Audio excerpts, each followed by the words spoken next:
Big Boss ಬಂದಾಯಿತು. Bigg Boss ಅಂತ common ಪೀಪಲ್ಗಳು ಎಷ್ಟು ಆಸೆಪಟ್ಟು ಅಪ್ಲಿಕೇಶನ್ಗಳನ್ನ ಹಾಕಿ ಎಷ್ಟು ಖುಷಿ ಪಟ್ಟಿದ್ದಾರೆ ಗೊತ್ತಾ. ಹಲೋ ಕಲರ್ಸ್ ಚಾನಲ್ನವ್ರಿಗೆ ಹೇಳ್ತಾ ಇದ್ದೀನಿ, ಬಿಗ್ ಬಾಸ್ ನಡೆಸೋರ್ಗೆ ಹೇಳ್ತಾ ಇದ್ದೀನಿ, ಇದನ್ನೆಲ್ಲ ಮಾಡೋಂಗಿದ್ರೆ ಯಾವ ಜಡ್ಜ್ಗಳು ಅಂತ ಕಳಿಸಿದ್ವಿ ಇವ್ರನ್ನ. ಇವ್ರು ಜಡ್ಜಾ? ವಿನಯ್ ಗೌಡ ಹೇಳ್ತಾನೆ, ತಲೆ ಬಳಸು, ಮುಖಕ್ಕೆ ಸಗಣಿ ಹೆಚ್ಕೋ. ಆ ಗಂಗಕ್ಕಿಗೆ ಮಾನಹೀನವಾಗಿ ಮಾಡ್ತಿದ್ದಾರೆ. ಸಂಗೀತ ಶೃಂಗೇರಿ, ಯಾಕೆ ನೀವು ಸೆಲೆಬ್ರಿಟಿಗಳು ನೀವೆಲ್ಲ ಇದೇ ರೀತಿ 12 ಸೀಸನ್ ನೋಡಿದ್ದೀವಿ.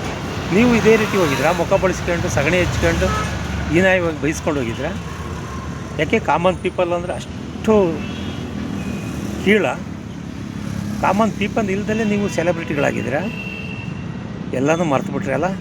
ಇವತ್ತು ನಡೀತಾ ಇರೋದೇ ಕಾಮನ್ ಪೀಪಲ್ಗಳಿಂದ. ಬಿಗ್ ಬಾಸ್ ಓಡ್ತಾ ಇರೋದು ಕಾಮನ್ ಪೀಪಲ್ಗಳಿಂದ, ನೀವು ಮೆರಿತಾ ಇರೋದು ಕಾಮನ್ ಪೀಪಲ್ಗಳಿಂದ.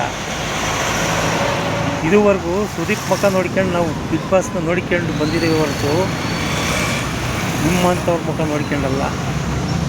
ಇವತ್ತು ಏನು ಮಾಡ್ತಾಯಿದ್ದೀರ? ನಿಮಗೆ ನೀವೇ ಸರ್ವಾಧಿಕಾರಿಗಳಾಗಿದ್ದೀರ. ಯಾಕೆ ವಿನಯ್ ಗೌಡ ನೀನು ಬಂದಿದ್ದಲ್ಲ, ನೀನು ಹೋಗಿದ್ದಲ್ಲ ಬಿಗ್ ಬಾಸ್ಗೆ, ಶೃಂಗೇರಿ ನೀವು ಹೋಗಿದ್ರಲ್ಲ, ಯಾಕೆ ನೀವು ಮುಖಕ್ಕೆ ಸಗಣಿ ಹೆಚ್ಕೊಂಡು ತಲೆ ಬಳಸ್ಕೊಂಡು ಹೋಗ್ಬೋದಿತ್ತಲ್ಲ?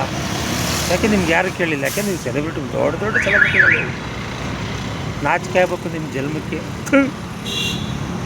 ಸಾಮಾನ್ಯ ಜನಗಳ ಅವಮಾನ ಮಾಡ್ತಾಯಿದ್ದೀರಲ್ಲ, ಇದಕ್ಕಿಂತ ಬೇರೆ ಅವಮಾನ ಮತ್ತೊಂದಿಲ್ಲ. ನಿಮ್ಗೆ ಇಷ್ಟ ಇದ್ದರೆ ಕರ್ಕೊಳ್ರಿ, ಇಲ್ಲಾಂದರೆ ಬಿಟ್ಬಿಡಿ.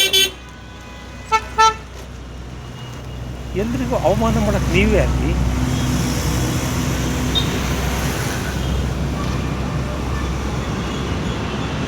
ಎಂಥ ಹೀನಾಯ ಸ್ಥಿತಿ ಮನಸ್ಸುಗಳಲ್ಲ. ಇಂಥ ಒಂದು ಬಿಗ್ ಬಾಸನ್ನು ನೋಡೋದಕ್ಕೆ ಜನ ಕಾಯ್ತಾರೆ. ದಯವಿಟ್ಟು ಜನರಿಗೆ ಹೇಳ್ತೀನಿ, ನಿಜವಾಗಲೂ ಇಂಥ ಬಿಗ್ ಬಾಸ್ ನೋಡೋದಕ್ಕೆ ಯಾರೂ ಆಸೆ ಪಡಬೇಡಿ. ಈ ಕಲರ್ಸ್ ಕನ್ನಡ ಚಾನಲ್ಲು ಎಲ್ಲ ತೆಗೆಸಿ ಹಾಕಿಬಿಡಿ. ಇದರಿಂದ ಏನೂ ಪ್ರಯೋಜನ ಇಲ್ಲ. ಇಂಥವ್ರಿಗೆ ಅಕ್ಕಪಾಠ ಕಲಿಸ್ಬೇಕು ಅಂದರೆ, ಕಾಮನ್ ಪೀಪಲ್ಗಳ ಶಕ್ತಿ ಏನಂಬುದು ತೋರಿಸ್ಬೇಕು ಅಂದರೆ ಈ ಕೆಲಸ ಮಾಡಿ. ಎಲ್ಲರಿಗೂ